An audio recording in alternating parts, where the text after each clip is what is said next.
सोचिए, घना अंधेरा है और एक उफनती हुई नदी गांव के घरों में घुसने को तैयार है।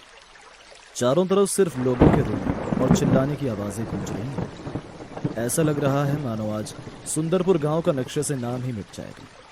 लेकिन तभी एक मामूली सी दिखने वाली पुरानी शॉल ने कुछ ऐसा किया जिस पर कोई यकीन ही नहीं कर पाया। उस एक शॉल ने पूरे गांव को डूबने से बचा लिया। ये कहानी उसी जादुई शॉल की है जिसके हर धागे में एक चमत्कार और त्याग की कहानी छिपी है। पहाड़ों के नीचे एक छोटा और खुशहाल गांव था, सुंदरपुर। इसी गांव में दो भाई बहन रहते थे। 10 साल की हिम्मत वाला रोहन और 8 साल की प्यारी सी रिया। वो अपनी दादी के साथ रहते थे, जिनकी आंखों में ढेरों कहानियां थी और दिल में पूरे गांव के लिए प्यार। उनके घर में कई पुरानी चीजें थीं, पर एक चीज सबसे खास थी, एक पुरानी बेरंग सी ऊनी शॉल। ये शॉल उनकी परदादी की थी, जिसे दादी ने बहुत संभाल कर रखा था। बच्चों के लिए तो ये बस एक पुरानी शॉल थी जिसे ओढ़कर दादी उन्हें रात में कहानियां सुनाती थी। उन्हें क्या पता था कि इस साधारण सी दिखने वाली शॉल में कोई जादुई ताकत छिपी है। दादी अक्सर बच्चों से कहती, बच्चों, ये सिर्फ एक शॉल नहीं है, ये हमारे परिवार का आशीर्वाद है। इसने हमारी कई पीढ़ियों को मुश्किल से बचाया है। हमेशा इसकी इज्जत करना। बच्चे उनकी बात सुन तो लेते, पर उसका असली मतलब कभी समझ नहीं पाते थे। उनके लिए तो शॉल की गर्माहट दादी के प्यार जैसी थी और कुछ नहीं। गांव में सब कुछ अपनी धीमी रफ्तार से चल रहा था। बच्चे स्कूल जाते, खेतों में खेलते और शाम को दादी से कहानियां सुनते। लेकिन उस गांव में एक लालची आदमी भी रहता था, जिसका नाम था हरख चंद। उसकी नजर हमेशा दूसरों की जमीन और कीमती चीजों पर रहती थी, और वो गांव वालों को परेशान करने का कोई मौका नहीं छोड़ता था। उस साल मानसून ऐसा बरसा जैसे कोई आफत आ गई। पहाड़ों पर लगातार बारिश होने से नदी का पानी खतरनाक तरीके से बढ़ने लगा। देखते ही देखते नदी का पानी उफनकर गांव की तरफ बढ़ने लगा। पहले तो गांव वालों ने सोचा कि पानी शायद उतर जाएगा, लेकिन रात होते होते हालात काबू से बाहर हो गए। पानी लोगों के घरों में घुसने लगा था। चारों तरफ चीख पुकार मच गई। लोगों के घर, खेत और जानवर सब कुछ डूबने की कगार पर था। रोहन और रिया ने अपनी आंखों के सामने अपने प्यारे से गांव को डूबते हुए देखा। उनकी दादी चुप थी, पर उनकी आंखों में गहरी चिंता साफ दिख रही थी। जब पानी उनके घर के दरवाजे तक पहुंच गया तो दादी ने संदूक से वही पुरानी शॉल निकाली और उसे बच्चों के हाथ में थमा दिया। बच्चों, अब इस शॉल की जिम्मेदारी तुम्हारी है। इसे अपने पास रखो। ये तुम सबकी रक्षा करेगा। रोहन और रिया हैरान थे, सोच रहे थे कि भला ये पुरानी शॉल क्या करेगी।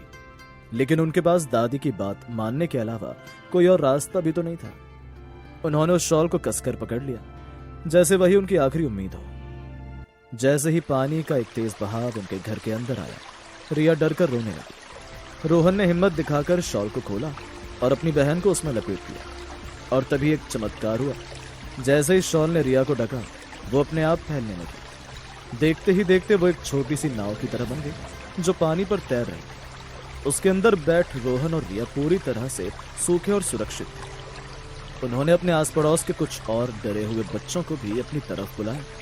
कमाल तो तब हुआ जब बच्चे शॉल पर आते गए और शॉल का आकार रहस्यमय तरीके से और बड़ा होता गया।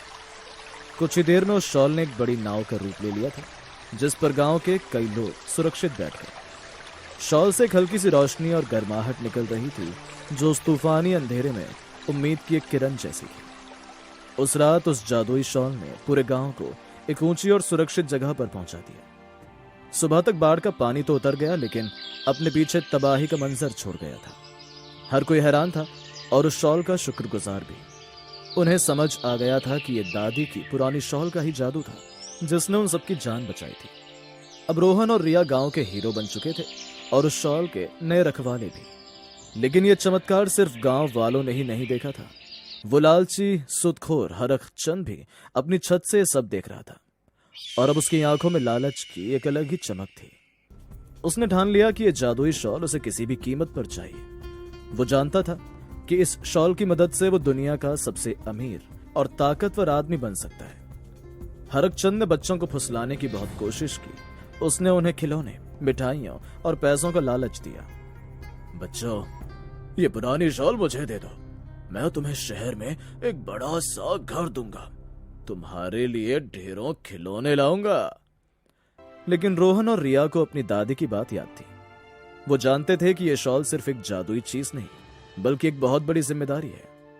नहीं नहीं, हम ये शॉल किसी को नहीं देंगे, ये हमारी दादी की अमानत है। जब प्यार से बात नहीं बनी तो हरकचंद ने धमकी का रास्ता अपनाया। उसने अपने 2 गुंडों को बच्चों को डराने और उनसे शॉल छीनने के लिए भेज दिया। अब रोहन और रिया को एहसास हुआ कि शॉल का ये राज अब एक खतरनाक बोझ भी बन चुका है। उन्हें अब सिर्फ शॉल को ही नहीं बल्कि खुद को भी बचाना था। एक रात जब पूरा गांव गहरी नींद में सो रहा था, हरकचंद अपने गुंडों के साथ चुपके से दादी के घर में घुस आए। उनका प्लान सोते हुए बच्चों से शॉल छीनकर भाग जाने का था, लेकिन हल्की सी आहट से रोहन की नींद खुल गई। रिया, जागो, चुप रहना। दोनों बच्चे समझ गए कि वो बड़े खतरे में हैं। उनके पास मदद के लिए चिल्लाने का भी वक्त नहीं था। तभी रोहन के दिमाग में एक आइडिया आया। उसने रिया के कान में फुसफुसाकर कुछ कहा। रिया ने सिर हिलाया और दोनों ने मिलकर जादुई शॉल को उठा लिया। जैसे ही हरकचंद और उसके गुंडे कमरे में घुसे, बच्चों ने शॉल को उनकी तरफ फेंक दिया। एक पल के लिए हरकचंद को लगा कि बच्चे डर गए हैं। वो शॉल को पकड़ने के लिए जैसे ही आगे बढ़ा, शॉल ने अपना जादू दिखाना शुरू कर दिया। शॉल हवा में उठी और एक विशाल, डरावने से दिखने वाले पक्षी में बदल गई। उसकी आंखें अंधेरे में चमक रही थीं और उसके पंखों की फड़फड़ाहट से पूरा कमरा गूंजने लगा। हरकचंद और उसके गुंडे डर के मारे कांपने लगे। उन्होंने अपनी जिंदगी में ऐसी चीज कभी नहीं देखी थी। इससे पहले कि वो कुछ समझ पाते, शॉल ने उन्हें अपने रेशमी धागों में जकड़ना शुरू कर दिया। धागे किसी मजबूत रस्सी की तरह उनके चारों ओर लिपट गए और देखते ही देखते वो तीनों एक ऊनी गोले में कैद हो गए। वो जितना निकलने की कोशिश करते, शॉल की पकड़ उतनी ही मजबूत होती जाती। अब बच्चों ने जोर जोर से चिल्लाना शुरू कर दिया, चोर, चोर, बचाओ! उनकी आवाज सुनकर दादी और गांव के बाकी लोग जाग गए और लाठियां लेकर दौड़े। जब वो घर के अंदर पहुंचे तो उन्होंने देखा कि हरकचंद और उसके गुंडे शॉल में लाचार बंधे हुए थे। आपको क्या लगता है, क्या गांव वालों ने उन लालची चोरों के साथ सही किया होगा? अगर आपको लगता है कि हिम्मत और अच्छाई की हमेशा जीत होती है तो इस वीडियो को एक लाइक जरूर करें। अब सारा सच सबके सामने था। हरकचंद का लालच और उसका बुरा इरादा पूरे गांव के सामने आ चुका था। गांव वालों ने उसे और उसके गुंडों को पकड़कर पुलिस के हवाले कर दिया। लोगों को अब एहसास हुआ कि रोहन और रिया कितने बहादुर और समझदार बच्चे हैं। उन्होंने न सिर्फ अपनी जान बचाई बल्कि गांव की उस अनमोल धरोहर की भी रक्षा की। गांव के मुखिया ने बच्चों की तारीफ करते हुए कहा, इन बच्चों ने हमें सिखाया है कि असली ताकत किसी जादुई चीज में नहीं बल्कि हमारी हिम्मत, एकता और अच्छी नीयत में होती है।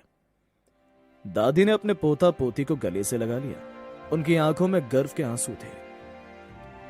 आज तुमने साबित कर दिया कि तुम इस शॉल के सच्चे हकदार हो। बस याद रखना, इसकी शक्ति का इस्तेमाल हमेशा दूसरों की भलाई के लिए ही करना, लालच के लिए कभी नहीं। उस दिन के बाद सुंदरपुर गांव में बहुत कुछ बदल गया। लोगों के मन में उस पुरानी शॉल के लिए सम्मान और भी बढ़ गया था, लेकिन उससे कहीं ज्यादा इज्जत अब वो रोहन और रिया की करते थे। बच्चे समझ गए थे कि उन्हें एक बहुत बड़ी जिम्मेदारी मिली है।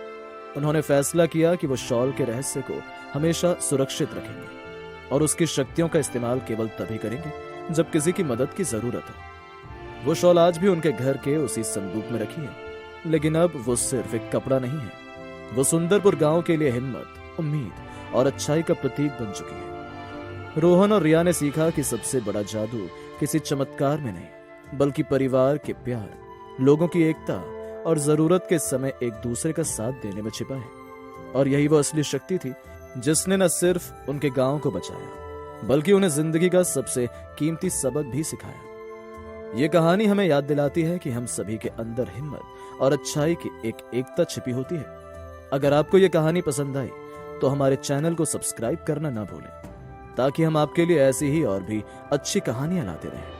हमें कमेंट्स में बताइए कि अगर आपके पास ऐसी कोई जादुई शॉल होती तो आप उसका इस्तेमाल क्या करने के लिए करते। देखने के लिए आपका धन्यवाद।